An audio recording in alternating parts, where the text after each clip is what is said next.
Filmmaking Podcast. Non-narrative film. Non-narrative film is an aesthetic of cinematic film that does not narrate, or relate an event, whether real or imaginary. It is usually a form of art film or experimental film, not made for mass entertainment. Narrative film is the dominant aesthetic, though non-narrative film is not fully distinct from that aesthetic. While the non-narrative film avoids certain traits of the narrative film, it still retains a number of narrative characteristics. Narrative film also occasionally uses visual materials that are not representational. Although many abstract films are clearly devoid of narrative elements, distinction between a narrative film and a non-narrative film can be rather vague and is often open for interpretation. Unconventional imagery, concepts, and structuring can obscure the narrativity of a film. Terms such as absolute film, cinema pur, true cinema and integral cinema have been used for non-narrative films that aim to create a purer experience of the distinctive qualities of film, like movement, rhythm, and changing visual compositions. More narrowly, absolute film was used for the works of a group of filmmakers in Germany in the 1920s, that consisted, at least initially, of animated films that were totally abstract. The French term cinéma pur was coined to describe the style of several filmmakers in France in the 1920s, whose work was non-narrative, but hardly ever non-figurative. Much of surrealist cinema can be regarded as non-narrative films and partly overlaps with the Dadaist cinéma pur movement. Musical influence. Music was an extremely influential aspect of absolute film, and one of the biggest elements, other than art, used by abstract film directors. Absolute film directors are known to use musical elements such as rhythm/tempo, dynamics, and fluidity.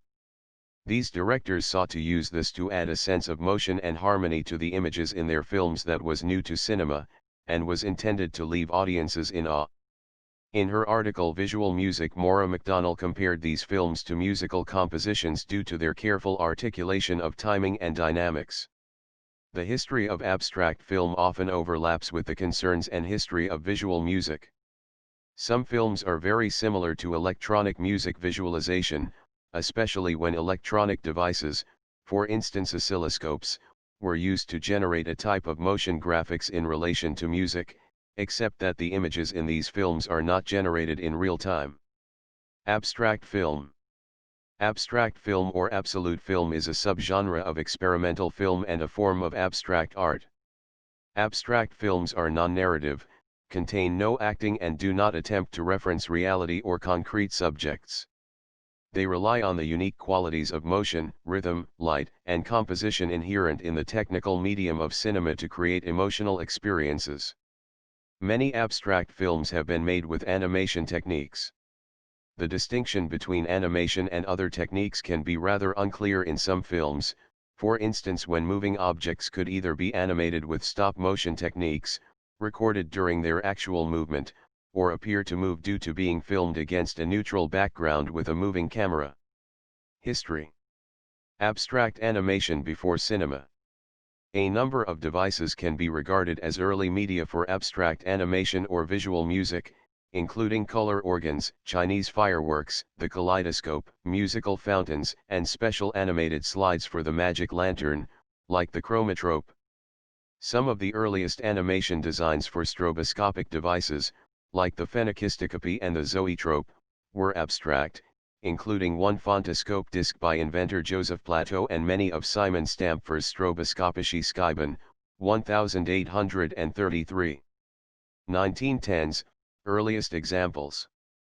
Abstract film concepts were shaped by early 20th century art movements such as Cubism, Expressionism, Dadaism, Suprematism, Futurism, Precisionism, and possible others. These art movements were beginning to gain momentum in the 1910s.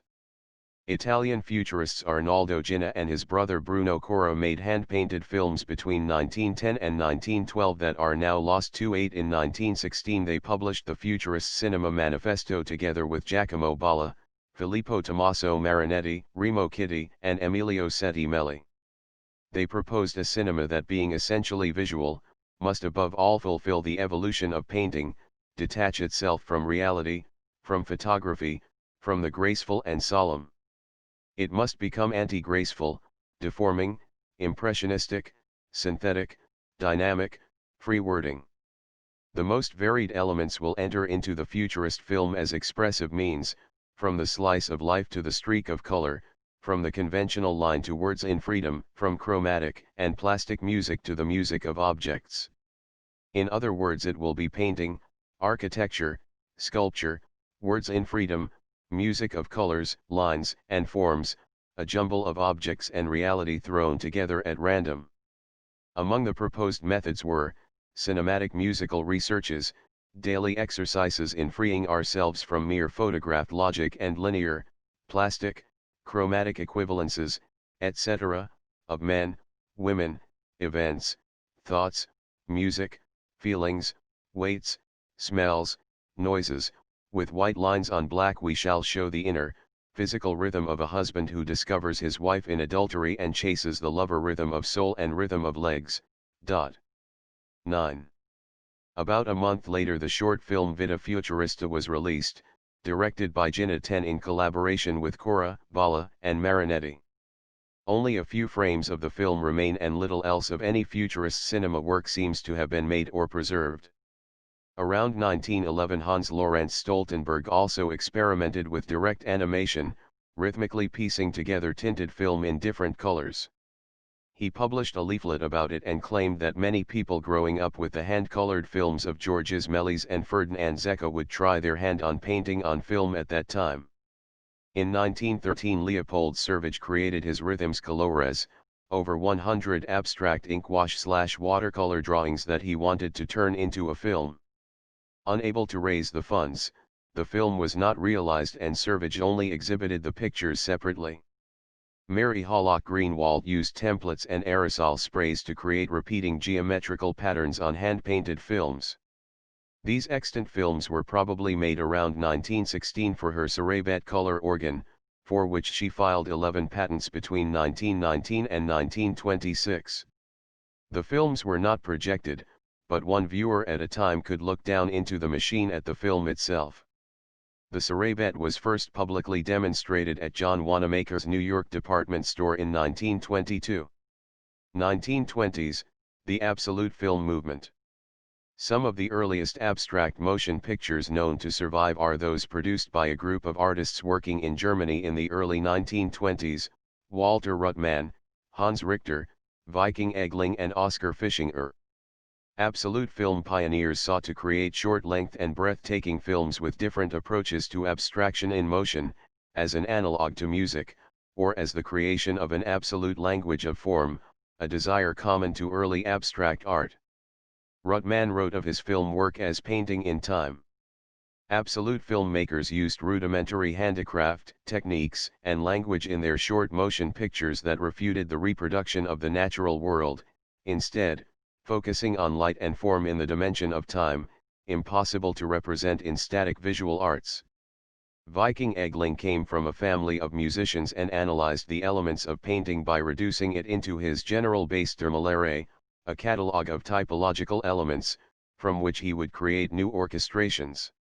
In 1918 Viking Egling had been engaging in Dada activities in Zurich and befriended Hans Richter.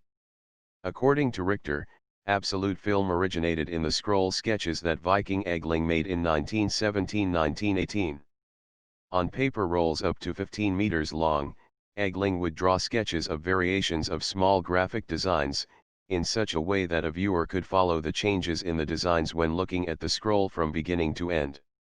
For a few years Egling and Richter worked together, each on their own projects based on these ides, and created thousands of rhythmic series of simple shapes.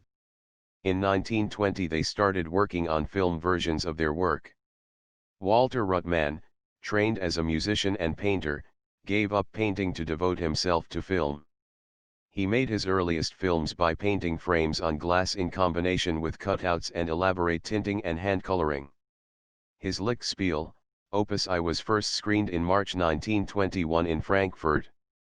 Hans Richter finished his first film Rhythmus 21, aka Film ist Rhythmus, in 1921, but kept changing elements until he first presented the work on July 7, 1923 in Paris at the Dadaist Soirée du Coeur à Barbe program in Theatre Michel. It was an abstract animation of rectangular shapes, partly inspired by his connections with De Stijl.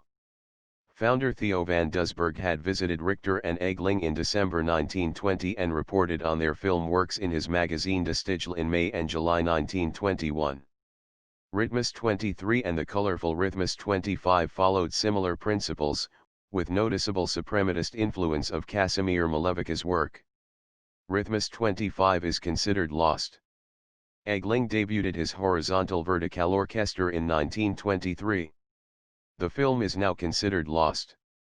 In November 1924 Egling was able to present his new finished film Symphonie Diagonale in a private screening.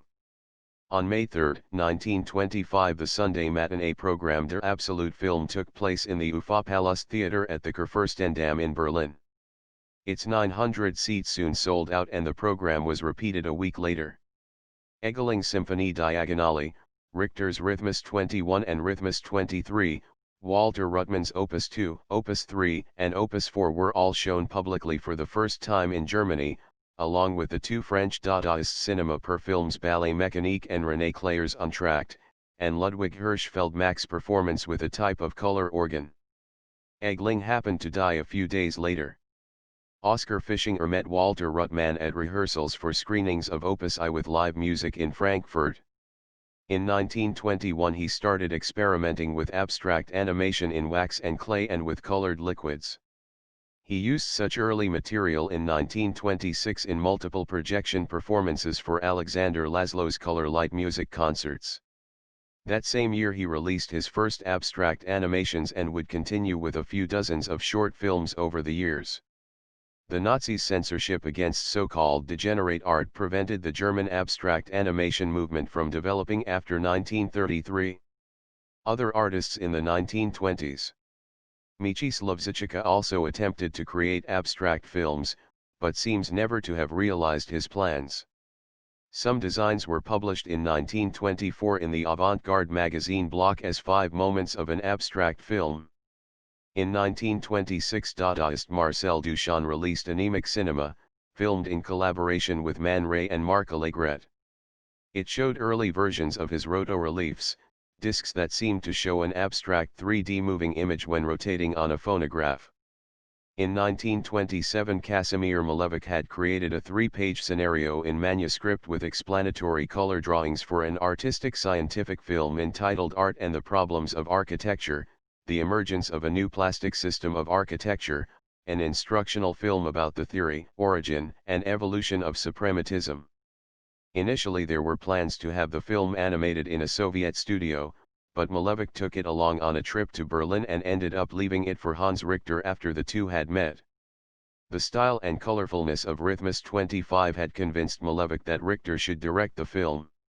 Due to circumstances the scenario did not get into the hands of Richter before the end of the 1950s. Richter created storyboards, 2 rough cuts and at least 120 takes for the film in collaboration with Arnold Eagle since 1971, but it remained incomplete. Richter had wanted to create the film totally in Malevich's spirit, but concluded that in the end he could not discern how much of his own creativity withheld him from executing the scenario properly. 1930s to 1960s. Mary Ellen Butte started making experimental films in 1933, mostly with abstract images visualizing music. Occasionally she applied animation techniques in her films.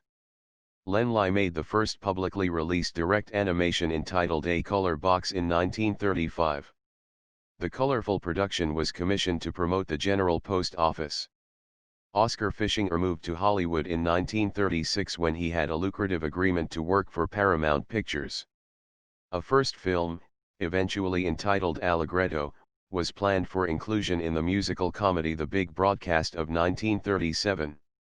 Paramount had failed to communicate that it would be in black and white, so Fischinger left when the studio refused to even consider a color test of the animated section.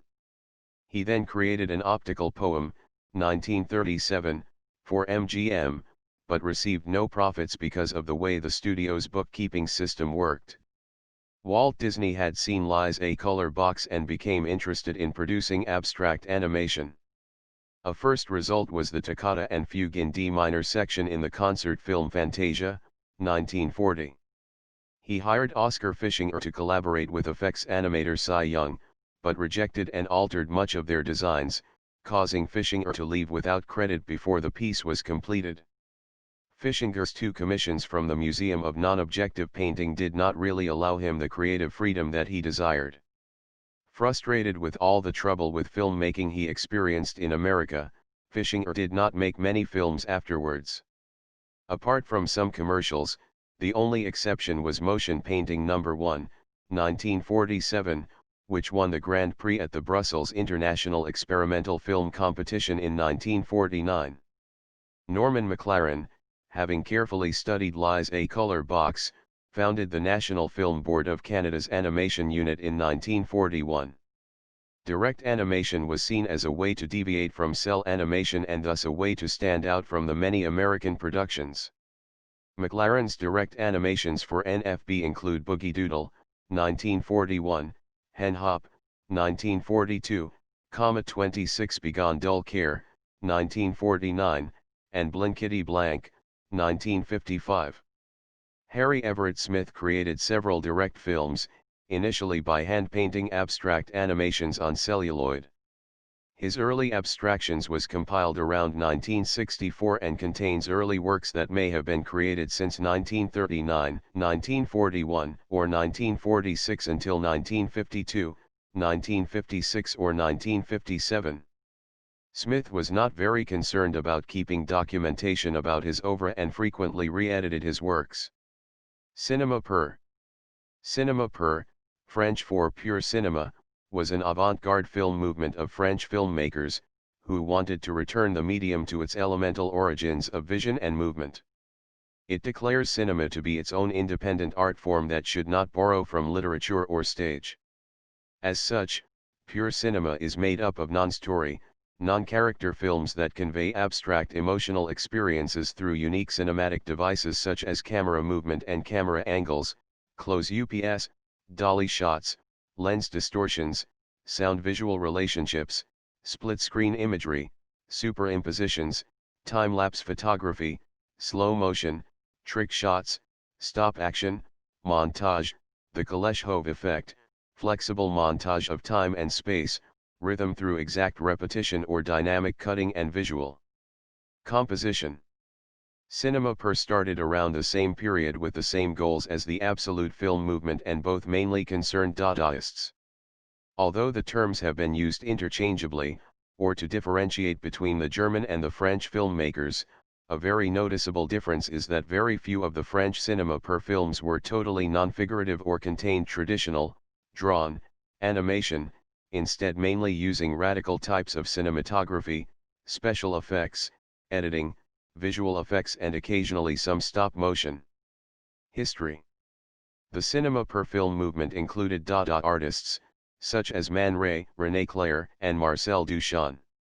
The Dadaists saw in cinema an opportunity to transcend story, to ridicule character, setting, and plot as bourgeois conventions, to slaughter causality by using the innate dynamism of the motion picture film medium to overturn conventional Aristotelian notions of time and space. Man Ray's Le Retour à la Raison, 2 Minutes, premiered in July 1923 at the Soirée du Coeur à Barbe program in Paris. The film consisted mainly of abstract textures, with moving photograms that were created directly on the film strip, abstract forms filmed in motion and light and shadow on the nude torso of Kiki of Montparnasse, Alice Prin. Man Ray later made Emac Bakia, 16 Minutes, 1926, L'Étoile de Mer, 15 Minutes, 1928, and Les Mystères du Château d'Ada, 27 Minutes, 1929. Dudley Murphy had seen Man Ray's Le Retour à la Raison and proposed to collaborate on a longer film. They shot all kinds of material in the street and in a studio, used Murphy's special beveled lenses and crudely animated showroom dummy legs. They chose the title Ballet Mécanique from an image by Francis Picabia that had been published in his New York 391 magazine, which had also featured a poem and art by Man Ray. They ran out of money before they could complete the film. Fernand Léger helped financing the completion and contributed a cubist Charlie Chaplin image that was jerkily animated for the film. It is unclear if Léger contributed anything else, but he got to distribute the film in Europe and took sole credit for the film. Ray had backed out of the project before completion and did not want his name to be used. Murphy had gone back to the USA shortly after editing the final version, with the deal that he could distribute the film there. Avant-garde artist Francis Picabia and composer Erik Satie asked René Clair to make a short film to be shown as the entr'acte of their Dadaist ballet Relâche for Ballets Suédois. The result became known as Entr'acte, 1924, and featured cameo appearances by Francis Picabia, Erik Satie, Man Ray, Marcel Duchamp, composer Georges Auric, Jean Borlin, director of the Ballets Suédois, and Clair himself. The film showed absurd scenes and used slow motion and reverse playback, superimpositions, radical camera angles, stop motion, and other effects. Erik Satie composed a score that was to be performed in sync with certain scenes. Henri Chomette adjusted the film speed and shot from different angles to capture abstract patterns in his 1925 film Jeux des reflets de la vitesse, the play of reflections and speed.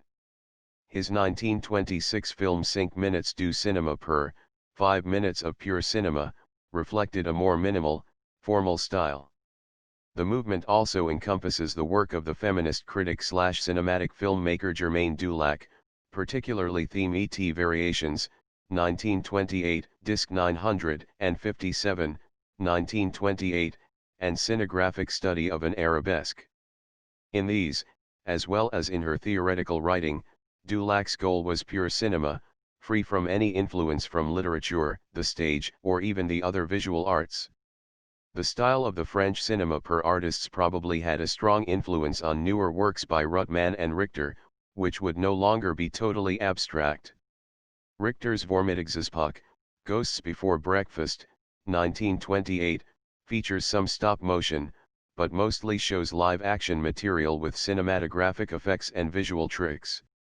It is usually regarded as a Dadaist film. Pure cinema documentaries. The clearest examples of pure cinema are said by essayist and filmmaker Hubert Revel to be documentaries. Documentary must be made by poets. Few of those within French cinema have understood that in our country, we possess innumerable elements and subjects to make, not just insignificant ribbons, of film, but splendid films lively and expressive. The purest demonstration of pure cinema, that is to say of poetry which is truly cinematographic, has been provided us by some remarkable films, vulgarly called documentaries, particularly Nanook and Moana. Herbert Revel, filmmaker and essayist.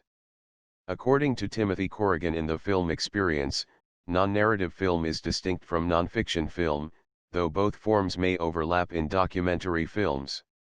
In the book Corrigan writes, a non-narrative film may be entirely or partly fictional, conversely, a non-fiction film can be constructed as a narrative. Ruttmann's 1927 Berlin, Symphony of a Great City, Gigi Vertoff's Man with a Movie Camera, 1929, and other cinema verite works can be considered as documentaries in the cinema per style. George Lucas. Director George Lucas, as a teenager in San Francisco during the early 1960s, saw many exhilarating and inspiring abstract 16mm movies and non-story non-character 16mm visual tone poems screened at cinematic artist Bruce Bailey's independent, underground Canyon Cinema shows. Along with some of Bailey's own early visual motion pictures, Lucas became inspired by the work of Jordan Belson, Bruce Conner, Will Hindle, and others. Lucas then went on to enroll as a film student at USC School of Cinematic Arts, where he saw many more inspiring cinematic works in class, particularly the visual movies coming out of the National Film Board of Canada like Arthur Lipset's 21-87, the French-Canadian cameraman Jean-Claude Labrec's Cinema Verite 60 Cycles, the work of Norman McLaren, and the visualist Cinema Verite documentaries of Claude Jutra. Lipset's 21-87, a 1963 Canadian short abstract collage film of discarded footage and city street scenes, had a profound influence on Lucas and sound designer/editor Walter Murch. Lucas greatly admired pure cinema and at film school became prolific at making 16mm non-story non-character visual tone poems and cinema verite, with such titles as Look at Life, Herbie, 1:42.08, The Emperor, Anyone Lived in a Pretty, How, Town, Filmmaker, and June 18, 67. Lucas's aesthetic and style was also strongly influenced for the Star Wars films. Lucas tributes to 21-87 appear in several places in Star Wars, with the phrase, "The Force," said to have been inspired by 21-87. Lucas was passionate and interested in camera work and editing, defining himself as a filmmaker as opposed to being a director, and he loved making abstract visual movies that create emotions purely through cinema. Thank you. Don't forget to subscribe, like and share.